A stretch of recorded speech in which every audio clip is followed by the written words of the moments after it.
Bienvenidos a Historia con M, el podcast de todos los amantes de la historia. Hola a todos y bienvenidos a un nuevo programa de Historia con M.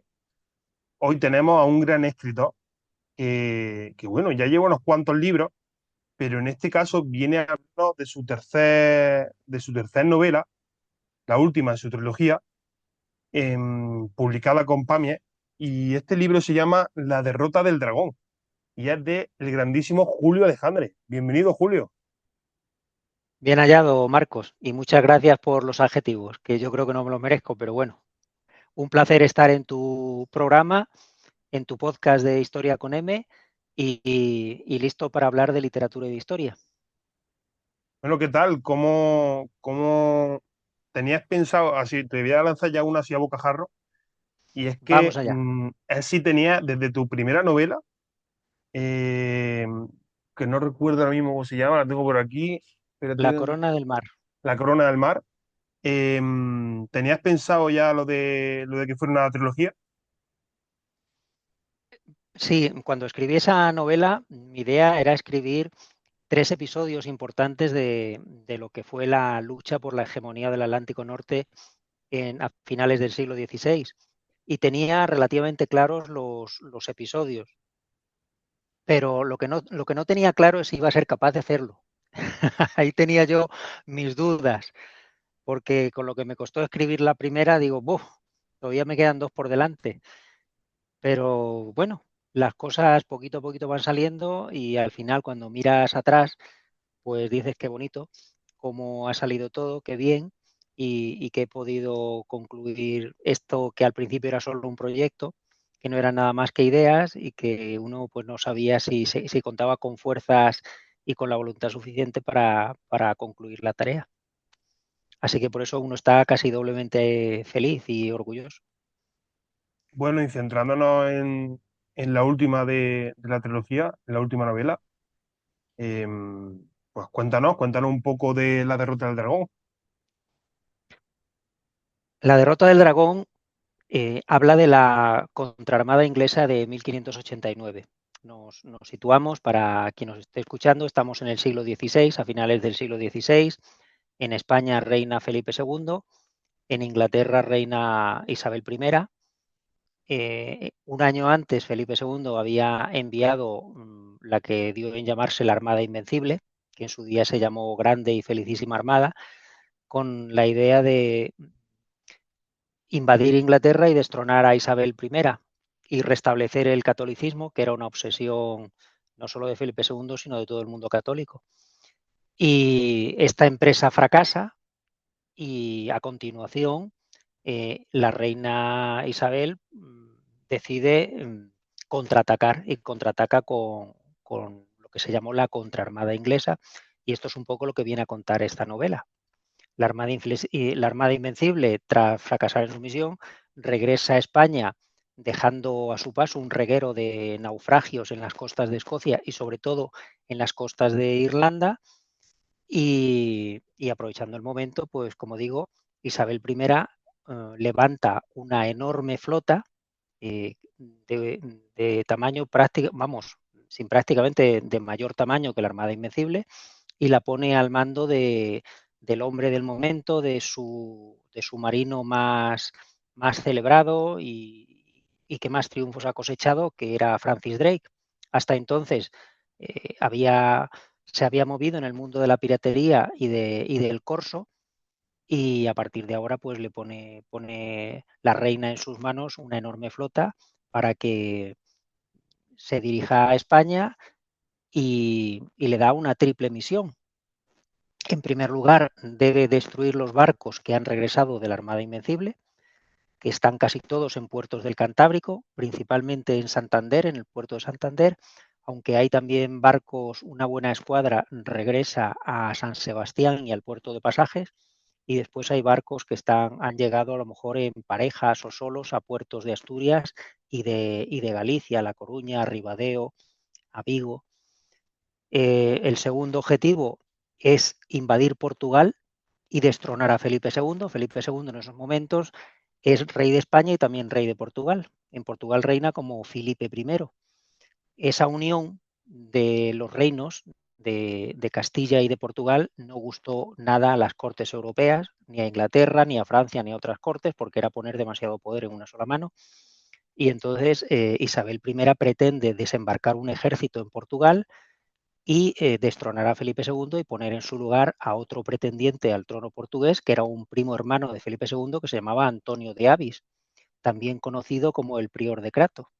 Y el tercer objetivo de la contraarmada inglesa era dirigirse después a las Islas Azores y capturar una flota de indias, de las flotas del Tesoro que venían de América, que después de hacer el cruce del Atlántico solían repostar en las Islas Azores y hacerse con las riquezas que llevaba, porque las arcas reales inglesas estaban bastante vacías y una inyección de efectivo y de dinero pues le venía muy bien, aparte del prestigio que suponía capturar una flota entera del Tesoro, porque llevaba tanto ingleses como franceses y holandeses décadas intentando capturar una entera y no lo habían conseguido. Hay varias preguntillas que ya me salen de aquí, pero bueno, Dispara, dispara. hablemos un poco de lo que trata esa Armada Invencible, porque tiene una historia detrás y cómo la vendieron los ingleses. O sea, explica un poco lo que fue la Armada Invencible. Bueno, la Armada Invencible, todo esto, para que quien nos escuche pueda situarse, está enmarcado en una guerra abierta que se declararon Felipe e Isabel en 1585. Todas las incursiones piratas, la guerra de Flandes que enfrentaba a españoles y holandeses, o mejor dicho, a católicos y protestantes en lo que era Holanda y Bélgica, pues fueron a lo largo de las décadas echando leña al fuego. También la guerra de religión que había en Francia y al final una serie de escaramuzas menores, de quejas, de conspiraciones por uno y otro lado, de ataques piráticos y de ataques corsarios en el Caribe, acabaron con la paciencia de Felipe II, sobre todo el que Inglaterra se involucrara en el conflicto de Flandes, y comenzó una guerra que duraría hasta 1604, es decir, 19 años, pero que muchas veces se simplifica en el episodio de la Armada Invencible. La Armada Invencible no fue que de repente le dio un chispazo a Felipe II y dijo voy a enviar una armada contra Inglaterra y me hago con un reino más, sino que está enmarcada en esta situación, en esta, en esta en estas luchas por el poder europeo y por el control del Atlántico. Entonces, sobre todo cuando Inglaterra empieza a enviar tropas a Holanda para apoyar a los rebeldes calvinistas, pues Felipe II ya declara la guerra, hace un embargo de todos los barcos ingleses que comerciaban en la península ibérica y el conflicto se abre definitivamente.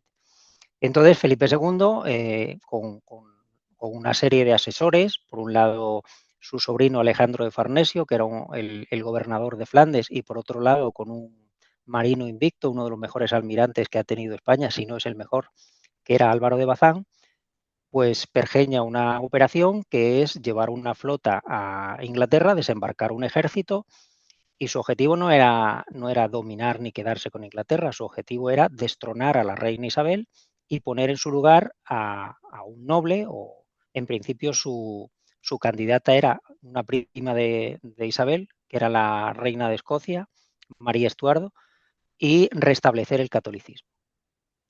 Pero bueno, Em, la, otra, esta otra armada preguntilla, pues perdona que te fracasó. corte. Nada, di. Otra preguntilla que tengo es cómo un corsario, como era Francis Drake, pasa de eso, de ser un corsario a ser un almirante de la flota inglesa. A mí, por lo menos, me da la sensación de que Inglaterra, en este caso, como que tenía ciertas relaciones con ciertos corsarios. La guerra de corso no es ninguna novedad. La llevan practicando franceses, holandeses, ingleses, la llevan practicando también países del Báltico, los daneses, los noruegos. y también portugueses, y también hubo corsarios españoles y piratas. Y en general, el empleo del corso lo suelen hacer pues, los países que tienen mayor debilidad naval. Inglaterra no tenía una flota o una armada como la Royal Navy en aquel momento. Entonces, la potencia menor, porque en aquel momento todo esto lo que nos da son pistas de que España tenía una hegemonía grande, no solo en tierra, sino también en el mar. Entonces, la manera de combatir esa hegemonía era con acciones corsarias o con acciones piráticas. Y Francis Drake, de los muchos piratas y corsarios ingleses de aquella época, pues es quizás el más famoso, el que tuvo acciones más sorprendentes. eh, y bueno, y tampoco tenía tantos almirantes en su mano la reina Isabel. De hecho, cuando la Gran Armada ataca a Inglaterra, o intenta hacerlo, la flota inglesa no la ponen al mando de Drake, la ponen al mando de un almirante con muchos títulos, que es Lord Effingham, Lord Howard de Effingham. Y Drake era su segundo. Pero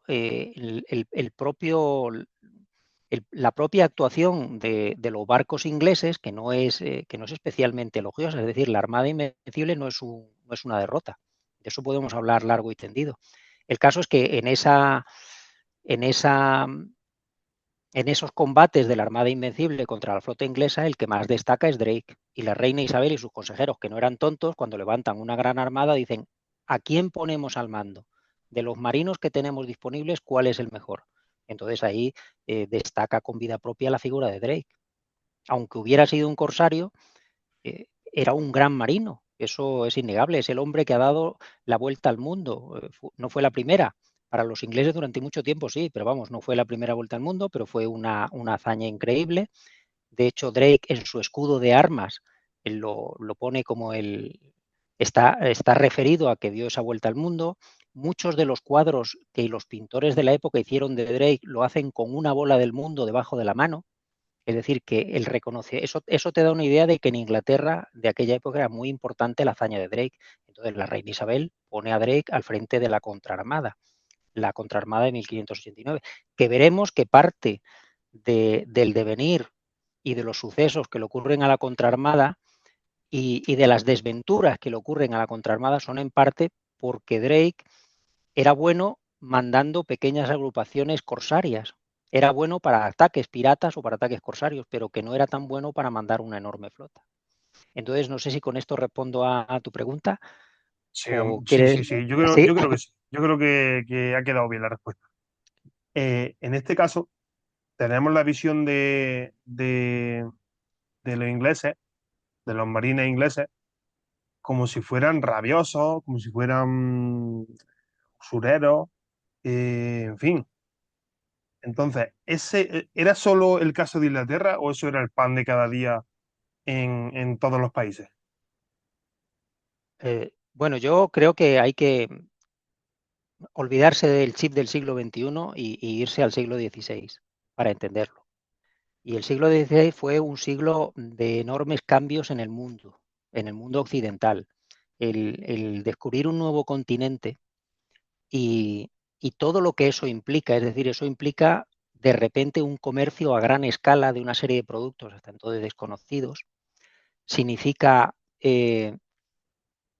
un imperio como fue el español, que tiene un hándicap con el que no se ha encontrado ningún imperio en la historia de la humanidad, es decir, es un imperio que tiene tierras en dos continentes separados por un enorme océano. Y enfrentarse a esa realidad es complicadísimo, no solo para España, que tiene que ver cómo gestiona eso, sino para el resto de países y potencias. Entonces, una de las maneras que tienen porque todos quieren parte en ese pastel que significa, ese pastel entre comillas, que significa un nuevo continente, con territorios, con territorios que someter, con materias primas que explotar. Todos quieren su pastel, pero España rápidamente se hace con el control de prácticamente todo el continente. Entonces, a las otras potencias les empiezan a quedar migajas. Y la manera de hacerse con esas migajas, en el mar por lo menos, es la piratería y el corso. Entonces, Nosotros, hoy en día, quizás por lo que nos ha trasladado Hollywood, entendemos que los grandes piratas del siglo XVI fueron los ingleses, pero los que empezaron con la piratería fueron los franceses. O sea, los principales piratas de la primera, no de la primera mitad del siglo XVI, yo diría que de los 2 primeros tercios del siglo XVI fueron franceses. Fueron los que primero, bueno, Francia había sido un enemigo tradicional de España. Inglaterra al principio del siglo XVI era más bien un aliado, no un enemigo. De hecho, recordemos que Felipe II fue también rey de Inglaterra, rey consorte, porque estuvo casado con María Tudor, la hermanastra de Isabel I, hija de Enrique VIII, el de las 6 esposas, y entonces era rey consorte. Entonces las relaciones entre España e Inglaterra eran mejores. Y aunque había piratas por cuenta propia que no obedecían las leyes de las naciones, ingleses y holandeses y de todas las naciones, incluso españoles, pero la piratería en principio a gran escala fue francesa, que España y Francia durante el siglo XVI tuvieron varias guerras.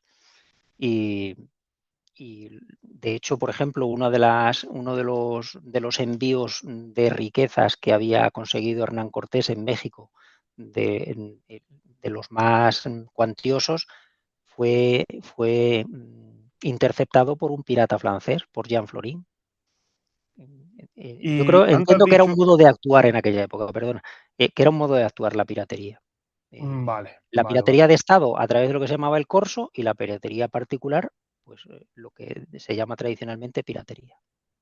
vale. Y antes has dicho que realmente la derrota de la Armada Invencible no fue una derrota como tal. Entonces, mm, explícanos eso porque ¿cómo lo explicamos a lo que se tiene entendido como la mayor derrota naval de un país como que realmente no es una batalla perdida? Bueno, yo cuando empecé a indagar y a profundizar en este tema también me sorprendí, porque a mí desde pequeño, y yo estuve estudiando unos cuantos años en un colegio de marinos y mis profesores, algunos de mis profesores habían sido marinos que estaban retirados. Y recuerdo que uno de ellos, vamos, profesor de historia, que había sido, no sé si era teniente coronel o fue coronel de la Armada, eh, nos contó que había sido una terrible derrota. Nos habló primero de la batalla de Lepanto y después a continuación el siguiente tema era la derrota de la Armada Invencible. Y cuando empecé a investigar, pues me di cuenta de que no había tal derrota. Es decir, tampoco hay que confundir, fue un fracaso, porque los objetivos que tenía no los cumplió. Los objetivos de la Armada Invencible eran llegar a las costas de lo que hoy es Bélgica, embarcar el ejército de Flandes, pasarlo a Inglaterra y allí hacer una campaña rápida, entrar en Londres y destronar a la reina Isabel. Eso no se hizo, por lo tanto fue un fracaso. Pero no fue una derrota en el sentido de que no fue derrotada por la Armada inglesa. La Armada Invencible y la Armada inglesa se enfrentaron en 5 ocasiones. 4 batallas menores, porque no fueron grandes batallas, tuvieron lugar en el Canal de la Mancha. Y los ingleses no consiguieron hundir ningún barco. Se perdieron 2 barcos, uno de ellos fue por un choque fortuito, un barco español chocó con otro barco español, se le cayeron los mástiles, quedó ingobernable y lo capturaron los ingleses. Y otro barco español explotó porque estaba moviendo barriles de pólvora sobre la cubierta y uno de ellos explotó y el barco se hundió, pero no fueron en combate. Y después de esos 4 combates iniciales hubo una gran batalla frente a lo que son las costas de Flandes, la que se llamó Batalla de Gravelinas, eh, y en esa batalla, que fue mucho más duro que las anteriores, los ingleses consiguieron hundir un solo barco. Entonces, esos fueron los combates de la Armada Invencible y la Armada inglesa. Eso no puede llamarse una derrota. De hecho, no sabemos cuáles fueron lo que hicieron los españoles con los barcos, con la flota inglesa, porque la reina Isabel prohibió cualquier mención a sus propias bajas. Entonces, no hay documentación de la época en la que poder ver. No sabemos si hundieron algún barco, si dañaron galeones, si dañaron barcos pequeños, si solamente le destrozaron algunos mástiles. No se sabe lo que ocurrió porque lo único que se sabe es lo que desde los barcos españoles vieron los españoles. Ellos, por ejemplo, en algunas cartas, en algunas relaciones, dicen que hicieron mucho daño a no sé qué barco y se retiró con un mástil caído. Pero como desde su barco no vieron qué ocurría, pues no se puede decir si se hundió, si quedó inutilizado o qué. Y después, digamos, la segunda parte de esta historia es lo que ocurrió con la Armada Invencible cuando volvía a España. O sea, después de la batalla de Gravelinas, la Armada Invencible intentó volver a las costas de Flandes para pasar el ejército de Inglaterra, pero el régimen de vientos y las corrientes que había en el paso de Calais se lo impidieron. Después de una serie de reuniones de Estado Mayor, Medina Sidonia, el duque de Medina Sidonia, que era el que había puesto Felipe II al frente de la Armada Invencible, decidió volver a España y, aprovechando los vientos del sur y del sudoeste que había, pues decidieron darle la vuelta a las Islas Británicas, a Gran Bretaña y a Irlanda. Estaban en verano y no era una mala idea. Entonces aprovecharon, subieron al norte, doblaron al norte de Escocia, y cuando ya volvían hacia España, unas tempestades impropias de la estación, porque todavía estaban en el mes de agosto, pues empezaron a azotar a la Armada Invencible y muchos barcos naufragaron en las costas de Irlanda. Ese fue los principales daños que se ocasionaron a la Armada Invencible. No fue la flota inglesa, fueron los temporales frente a las costas de Irlanda. De hecho, de todos modos, de los 130 barcos que salieron de Lisboa y de La Coruña, regresaron 100. Eso Y tampoco puede considerarse una derrota. otra cosa que has dicho antes es que se, se oponían al poder de España cuando Felipe II fue también rey de Portugal. Entonces, tan Sí, supremo, tan hegemónico era el poder de España. sí, yo creo que era enorme. Que la hegemonía española en aquel momento era muy grande, tanto en tierra, en Europa, donde no dejaban de estar metidos en conflictos, como en el Mediterráneo, donde tenían sus más y sus menos con los sarracenos y con los turcos, después en el Atlántico y después en el resto de rutas, incluso en el Pacífico. Y, y aparte que un elemento fundamental que separaba o que hacía descollar a España respecto a las otras potencias era los flujos de dinero que suponía la conquista de América o las posesiones americanas, y cuando se unificaron con Portugal, el dinero que dejaban las colonias portuguesas. O sea, Portugal estaba explotando el comercio de especias en lo que es actualmente Indonesia, en las Islas Molucas, y eso proporcionaba una cantidad de dinero brutal, unos ingresos brutales. Entonces, Felipe II se quedaba sin 20 barcos. Después, cuando la Armada Invencible regresó a España, eh, estamos hablando de que todo esto ocurrió de la Armada Invencible, para situarnos en el tiempo, en el verano de 1588. Pues en noviembre de 1588, Felipe II ya había ordenado construir un montón de galeones nuevos.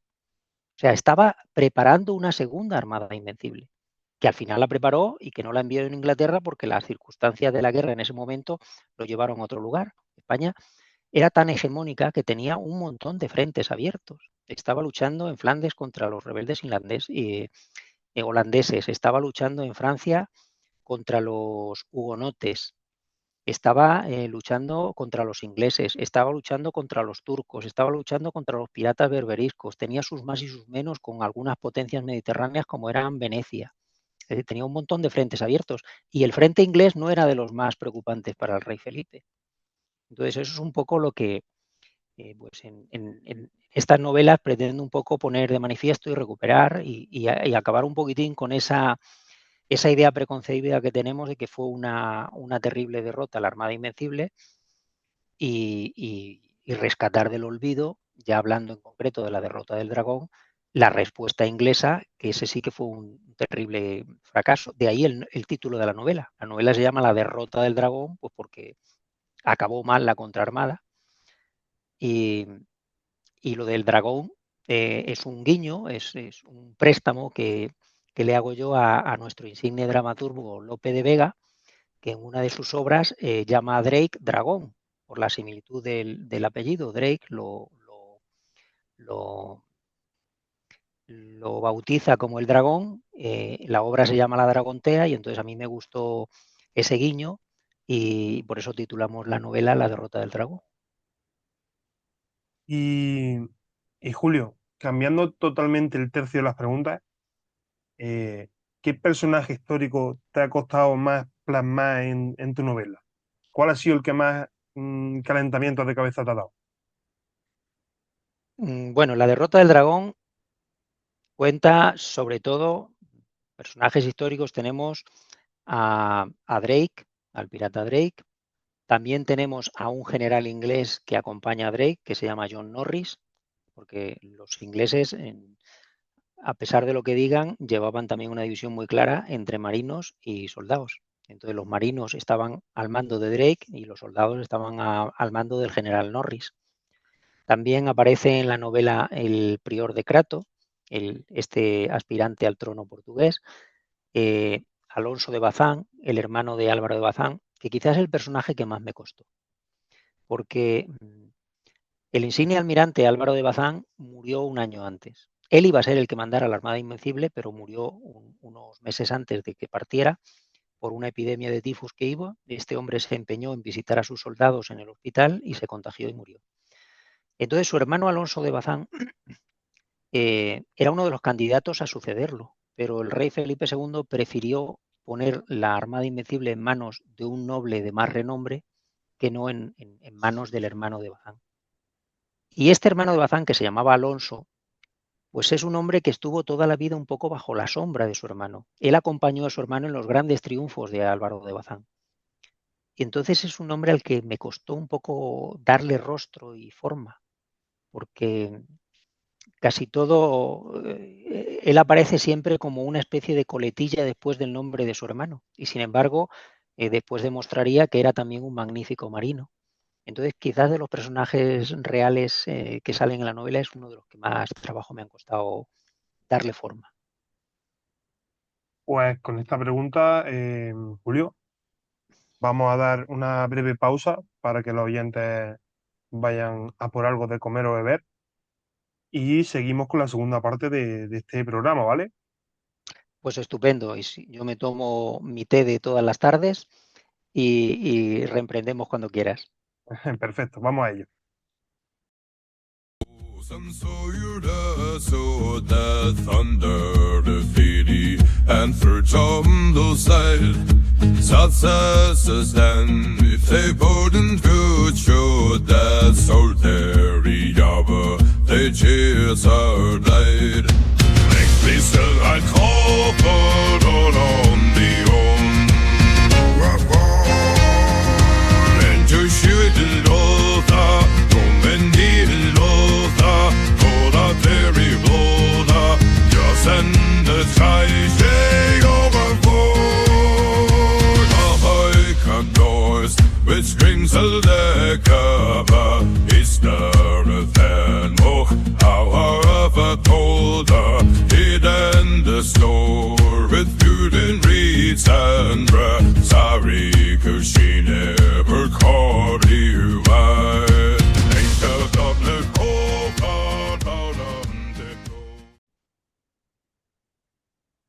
Bueno, ya estamos de vuelta y vamos a seguir hablando sobre la derrota del dragón y bueno, la trilogía en general, ¿vale? Perfecto. Nos habíamos Pues, quedado por el a tu hermano de Álvaro de disposición. Bazán, que se quedó muy a la sombra. ¿Y esto por qué sucede? O sea, siempre va está en las grandes batallas de Álvaro de Bazán, pero su nombre nunca destaca. Entonces, ¿por qué crees que pasa eso? Hombre, siempre a la sombra de un gran hombre, por un lado, siempre suele haber más gente. Y la sombra de personajes tan ilustres como Álvaro de Bazán es tan grande y tan alargada que gente también muy buena queda un poco en penumbra, que yo creo que es el caso de su hermano. Y después otra cosa son los misterios de la historia. Nunca se sabe por qué determinados personajes históricos los recoge la historia y le da mucha relevancia, y otros quedan casi olvidados. No por su mayor grandeza o menor grandeza. Por ejemplo, tenemos a, ¿cómo se llama este de Cartagena de Indias, el de la defensa? Blas de Lezo.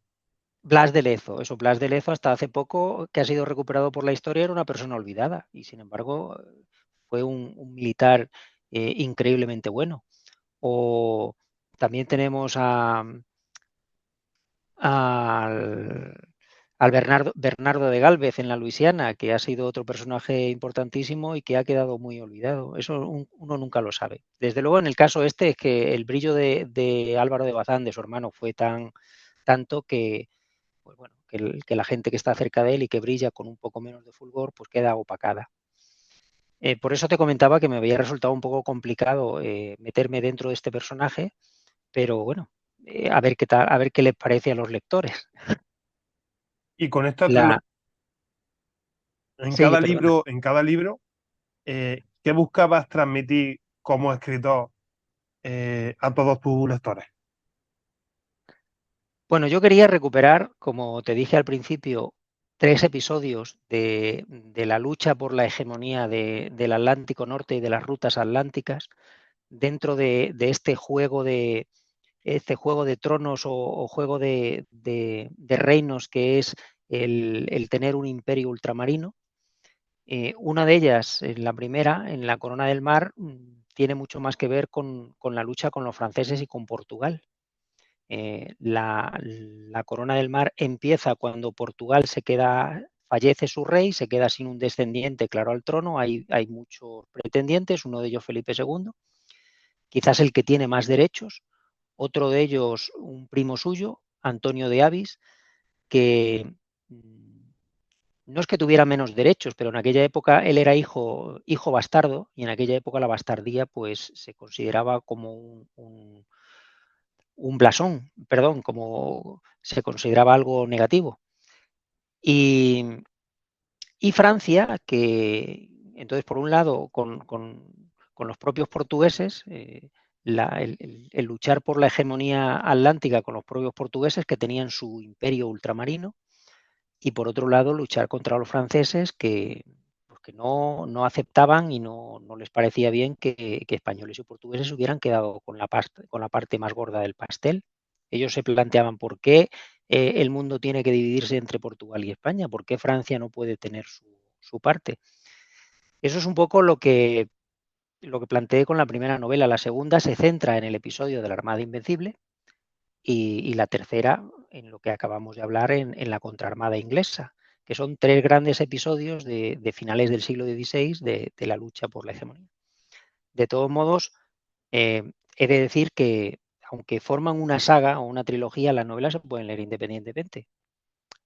Si alguien quiere, si alguien tiene ánimos para meterse en toda la historia y quiere empezar por la primera, es lo más lógico, pero vamos, que uno puede leer el tercer libro y no va a echar de mano, no le va a parecer la historia incompleta, es lo que quiero decir. ¿Y qué nombre, tiene algún nombre en específico esta trilogía? No, la trilogía no tiene ningún nombre. Por ejemplo, la Para mí, trilogía de la Corona del Mar o algo así.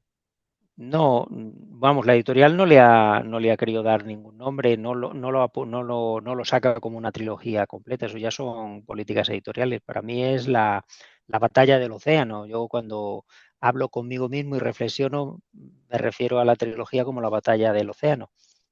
Pero, en fin, pretenden dar un panorama de lo que fue ese momento concreto de la historia, esa lucha de finales del siglo XVI por controlar las rutas marinas. Una vez que ya estaba más o menos establecidos el sistema de flotas, que en España ya no permitían que navíos sueltos cruzaran de un lado a otro del océano con mercancías o con riquezas, porque eran fácil presa de los corsarios, y decidieron hacerlo con flotas de muchísimos navíos mercantes que también llevaban su armamento y una escolta de galeones.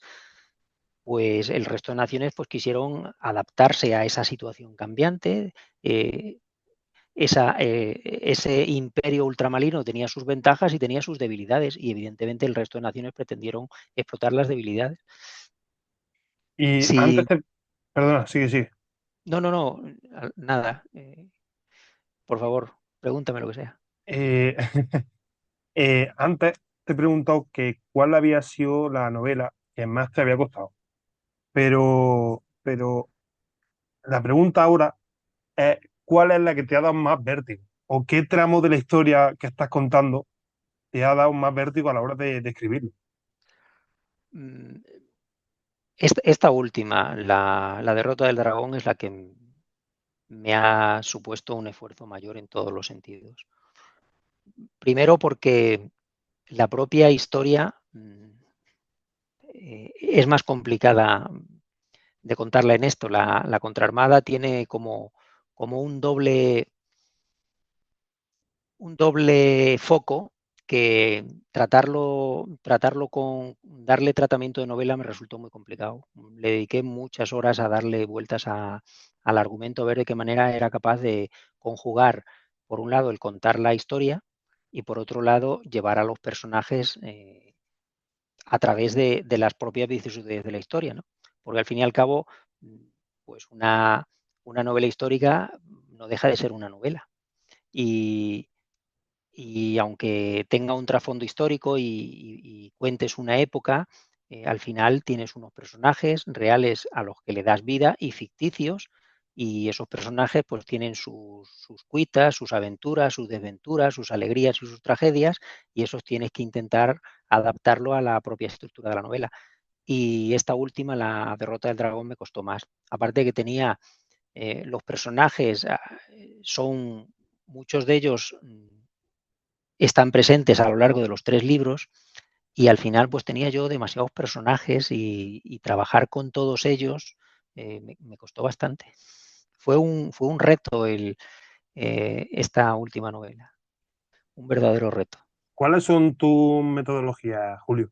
Por ejemplo, cuando te encallas en alguna, por ejemplo, ¿te gusta pasear y eso te abre la mente o algo así? ¿Cuáles son tus Bueno, métodos? yo cuando me encallo, para empezar por la pregunta que me has hecho, lo que hago es que tiro de bolígrafo y lápiz y papel.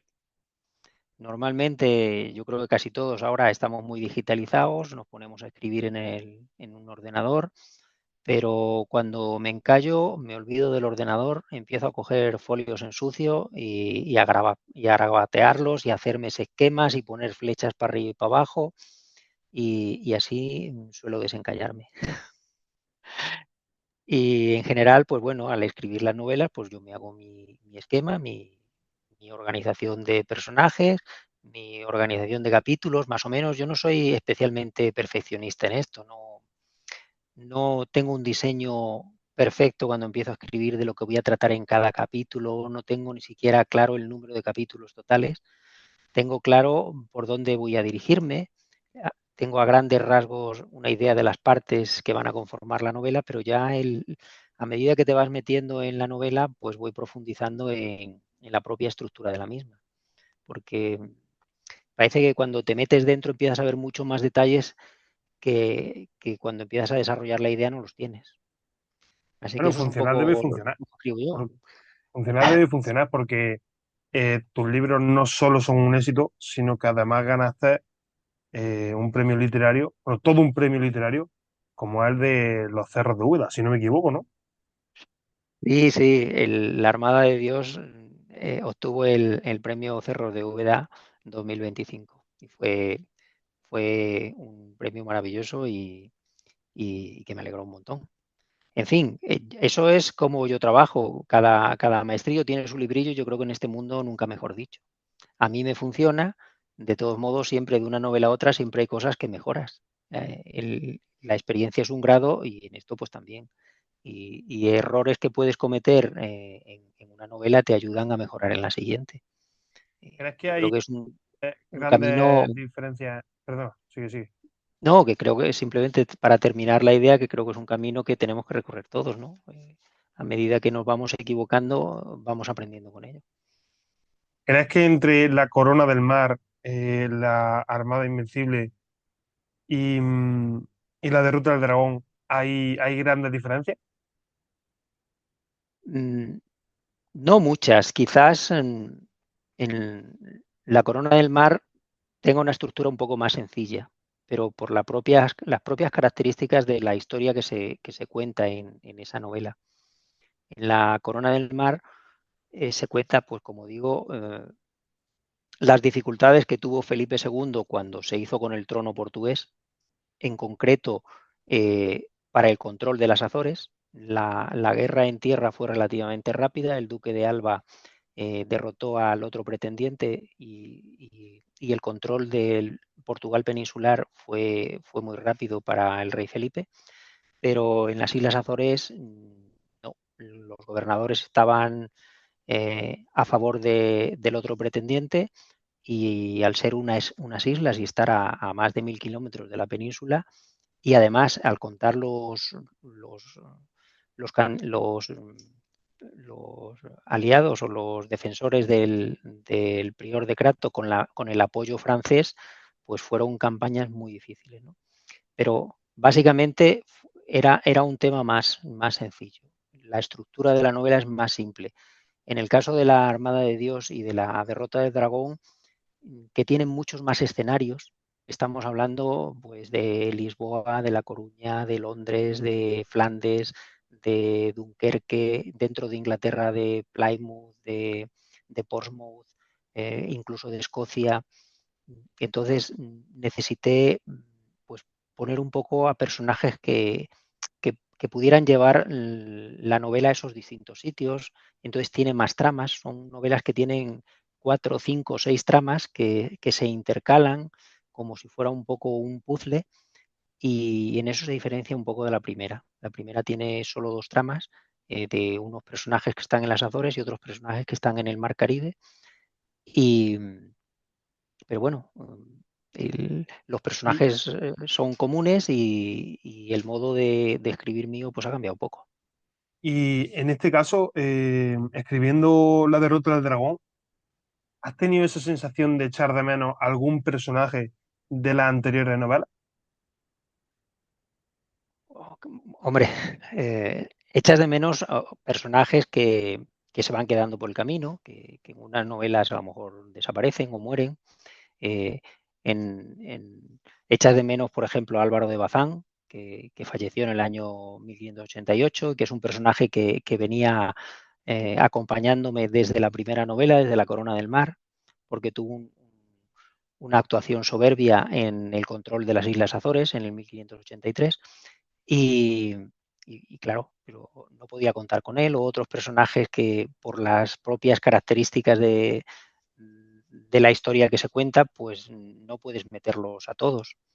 Y ahora, por ejemplo, en la tercera, en esta parte, en La derrota del dragón, retomo un personaje de la primera novela que me resultó muy grato de trabajar con él y de escribir, pero que en la segunda no tenía cabida. Entonces es un poco el juego de personajes y cada una da de sí lo que da de sí y las cosas que te dejas por el camino, pues claro, dan lástima. O sea, que podemos decir que Álvaro de Bazán es tu personaje histórico favorito dentro de esta trilogía. Personaje real, hombre, es uno de los favoritos.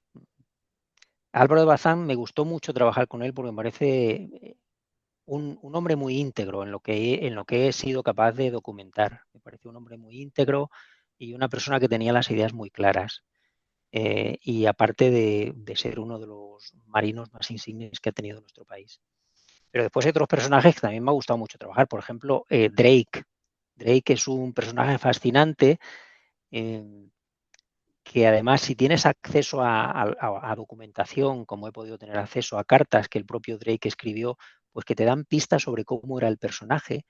Y vamos, yo no sé si he sido capaz de enfocar y de captar la esencia de Drake, pero tal y como yo lo he visto, era un personaje que me ha entretenido mucho trabajar con él.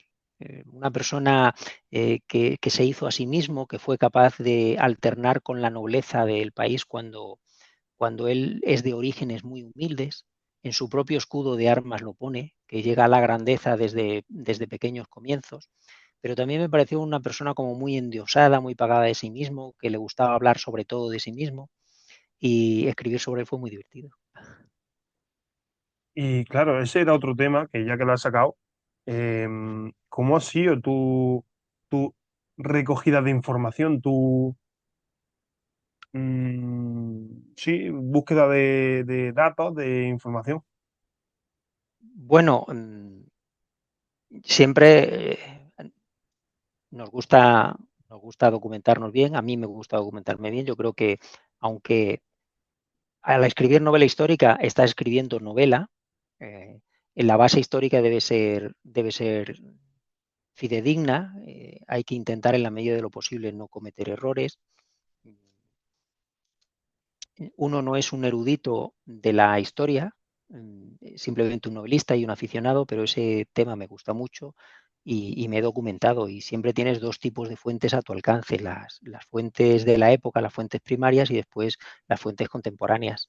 Las fuentes contemporáneas son más fáciles de leer, es un lenguaje más actual, te dan una panorámica global de lo que ocurrió y las fuentes de la época pues son más fragmentarias, son cartas, son relaciones que escribieron, por ejemplo, muchos náufragos de la Armada Invencible cuando llegaron a España escribieron relaciones o testamentos que hicieron alguna gente o simplemente listas de las cosas que iban a bordo de un barco. A veces son un poco más aburridas de leer, pero te acercan mucho a las personas y a los personajes. Leer una carta escrita de Álvaro de Bazán al rey te da una idea de cómo era Álvaro de Bazán. O después lees una carta que escribió Alejandro de Farnesio al rey. El estilo de Álvaro de Bazán era uno y el de Alejandro de Farnesio es otro. Al leer sus cartas te ayuda y te acerca a los personajes. En esta tercera novela, en La derrota del dragón, se habla del cerco de La Coruña por parte de los ingleses. Y allí pues destacan la figura de María Pita, ¿no? Eh, y, y hay varias relaciones sobre el cerco de La Coruña y hay unas relaciones que están escritas y que ensalzan lo que hicieron los gobernantes y hay otras que los ponen a parir. Entonces, el llegar a las fuentes primarias te ayuda a ver el punto de vista de unos y de otros. Las fuentes contemporáneas te cuentan, pues un poco en general, lo que el autor de un libro sobre la historia de La Coruña puede ver hoy en día, pero las fuentes antiguas son las que te acercan y las que te... Para un novelista, por lo menos para mí, son más interesantes para acercarte a los personajes las fuentes antiguas, las fuentes de la época. Y para darte una idea general de lo que ocurrió, las contemporáneas. ¿Y tenemos algún personaje tapado en la derrota del dragón? Que, por ejemplo, tú en un principio no pensaras que ocuparía tantas páginas. Bueno, en esta sí hay un personaje que en principio yo no pensaba ni sacarlo y después por digamos, por la propia trama de la novela me lo estaba pidiendo para, para no hacer demasiada histórica en la novela, para no meter demasiado componente de historia y entretener un poco y eché mano de un personaje que lo tenía ahí un poquito olvidado y que empezó a darme juego y al final pues se come una parte importante de la novela. No voy a decir cuál es, pero sí me ha ocurrido en esta... Danos alguna pista por lo menos. Es una Claro, mujer, claro, es que me has dejado así con la miel en los labios. es una mujer y en un momento dado yo veía que la trama me pedía eh, más entretenimiento, me pedían más entretenimiento, más aventuras y me pareció oportuno tirar ese personaje y de hecho la novela empieza, la introducción o el prólogo de la novela empieza con este personaje. Fíjate hasta qué punto adquirió relevancia después a medida que se fue escribiendo. Bueno, Julio, pues la verdad que para empezar me está gustando bastante esta charla porque, bueno, como la gente creo que estará entendiendo, no profundizo mucho en tu última novela porque no me ha dado tiempo a leerla, la recibí hace apenas 2 días y no me ha dado tiempo ni siquiera a empezarla. Entonces Hombre, yo no quiero, voy haciendo las preguntas que puedo. sí, yo no quiero tampoco despatarrar el argumento para nadie que no la haya leído. Pero, en fin, también, no sé, hay curiosidades, cosas en las novelas, curiosidades que cuando te lees y te documentas te aparecen 1000 curiosidades distintas. Y, y después hay algunas que no las puedes meter porque no te da, la novela no te da. De hecho, esta novela, si hubiera podido, es posible que le hubiera metido 100 páginas más. Ya es larga, pero podía haberle metido perfectamente 100 páginas más. Y hay otras curiosidades de la historia que sí las metes y porque te da cabida la propia historia sin tener que hacer grandes desvíos y que yo creo que enriquecen la novela. Detalles que ocurrieron en aquella época, cosas curiosas que me llaman la atención y yo creo que al lector también le llamarán la atención. Eh, puedes darnos el ejemplo de alguna o no? Eh, De bueno, por algún ejemplo, datillo así suelto interesante. me llamó la atención el testamento de un preso de la Invencible. Parte de la derrota del dragón transcurre en Irlanda. Como digo, no solamente la derrota del dragón no solamente habla de la contraarmada inglesa, sino también de lo que ocurrió con la Armada Invencible, con los navíos que naufragaron en Irlanda. Entonces, algunos de los personajes principales se desarrollan, de sus personajes principales y de sus tramas se desarrollan en Irlanda. En Irlanda los náufragos fueron muy maltratados, tanto por los nativos irlandeses, que los despojaron de casi todo lo que llevaban. Me queda un poco la idea de que la gente que vivía, el pueblo base en Irlanda era muy pobre, paupérrimo. Entonces llegaron una serie de soldados y les quitaron la ropa, los zapatos, los calcetines, las espadas, los cinturones, los colgantes que llevaban, las medallas. Y después los ingleses que pensaban que estaban ante una invasión española de la isla. La isla estaba todavía a medio de controlar por los ingleses y entonces fueron crudelísimos y hicieron auténticas barbaridades con los náufragos. Entonces, de uno de los náufragos me encontré un testamento, el testamento de uno de ellos, que lo escribió a pie de cadalso porque iban a ejecutarlo y el hombre pidió papel y pluma para hacer un testamento y pedir misas por su vida y me resultó una cosa curiosísima y la incluí en la novela. O el naufragio de un buque hospital. La Armada Invencible llevaba 2 buques hospital. Uno de ellos, que era el San Pedro, pues superó los combates con la flota inglesa, dio la vuelta por la isla de Gran Bretaña, fue capaz de superar los temporales, salieron con vida de los terribles acantilados del oeste de Irlanda y cuando ya venía de camino a España, pues un golpe de mar le rompió el timón y el barco acabó de vuelta en el Canal de la Mancha y naufragó en un puerto inglés. En ese barco iban un montón de médicos, enfermeros, cirujanos, farmacéuticos, y los ingleses los hicieron prisioneros y cogieron y los utilizaron como médicos particulares. La ausencia de médicos era importante en aquella zona y cogieron a los médicos y los utilizaron pues para que los atendieran a ellos, a sus familiares o a sus deudos. Y una situación como muy curiosa. Y cuando se rescataron, el rey Felipe rescató al resto intentó rescatar a todos los prisioneros españoles en Irlanda y en Inglaterra, pues estos fueron los últimos en rescatarlos, porque los nobles no los querían soltar. Aunque la reina hubiera llegado a un acuerdo con Felipe II, los nobles no querían soltar a estos porque tenían a un médico de cabecera ahí en su casa. Por lo que esos médicos y farmacéuticos nunca volvieron a España. Bueno, volvieron, muchos de ellos, algunos fallecieron, ¿no? Pero si el 80% de los presos que no fallecieron 2 años después ya estaban de vuelta en España. Algunos de estos médicos y farmacéuticos estuvieron presos 8 o 9 años en Inglaterra, porque ya te digo que no los querían soltar. Otra cosa que me llamó mucho la atención cuando me estaba documentando fue el tratamiento diferencial, ya hablando de médicos y enfermeros, que hicieron Felipe II y la reina Isabel con los enfermos y con los heridos.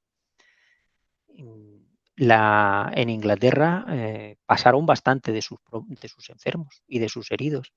De hecho, después de los combates con la Armada Invencible y a pesar de las pérdidas humanas que supusieron los naufragios en Irlanda, casi fallecieron más ingleses que españoles, porque la flota inglesa se mantuvo embarcada mucho tiempo, mantuvieron el zafarrancho porque no sabían qué había sido de la Armada Invencible. Cuando empezó a dar la vuelta por Inglaterra, no sabían en Inglaterra qué había sido de la Armada Invencible, si había vuelto a España, se había refugiado en Escocia o en Noruega o en Dinamarca, o si pretendían volver al Canal de la Mancha. Entonces mantuvieron sus tripulaciones a bordo, se desató una epidemia de peste y murieron muchísimos ingleses y no hicieron nada por evacuarlos ni por hacer hospitales. Mientras que Felipe II, cuando retornaron los barcos a España después de la circunnavegación de las Islas Británicas, una circunnavegación muy larga, como ya te dije al principio, con tempestades en que los barcos acabaron en condiciones durísimas, casi sin agua y sin alimentación, Felipe II no escatimó esfuerzos para meter a estos hombres en hospitales, para darles tratamiento, para darles un dinero que los ayudara a costear sus primeros pasos en tierra, darles uniformes nuevos, en fin, se volcó con esta gente. A pesar de que volvían vencidos o que no habían conseguido su objetivo, pero la diferencia de cómo se trató a unos y a otros me resultó muy chocante. Bueno, pues Julio, con estos datos que nos acabas de dar, creo que daremos por finalizado este programa, ¿vale? Que sepas que me ha encantado, porque siempre me encanta escucharte y pienso que todos deberían hacerlo. Todos los mínimo, como mínimo, todos los que quieran escribir. Pues encantado de haber estado un rato contigo. Me parece una iniciativa estupenda esta de Historia con M y espero que tenga una travesía, volviendo al lenguaje marinero, que tenga una travesía aventurosa y que llegues a muy buen puerto, Marcos. Yo espero, muchas gracias, y espero tenerte pronto con tu próxima novela. ¿Se puede dar alguna pista de lo que será o no? Pues no lo tengo muy claro. Lo único que sé es que no voy a seguir en el mar. Quiero ahora ir a tierra firme. A que pasamos del mar a tierra firme. Ojo, que vaya cambio de tercio, ¿eh? Sí, bueno, es muy bonito el mundo marinero e intentar explicarlo, también intentar simplificarlo para que la gente que entiende poco de barcos no se le haga demasiado pesado esa nomenclatura. Pero bueno, también hay muchas cosas muy bonitas que han ocurrido en tierra y que también son dignas de ser contadas. Y vamos a ver si desembarcamos y nos ponemos las botas. Pues genial, Julio. Como te digo, espero tenerte por aquí pronto, ¿vale? Muchas Pues gracias y espero que de verdad que todos los que puedan te escuchen. Pues muchas gracias a ti. Si lo hace la gente será gracias a que tú has puesto en marcha este podcast. Y nada, despedirnos de esta charla tan amigable y un abrazo, Marcos. Un abrazo para ti, Julio.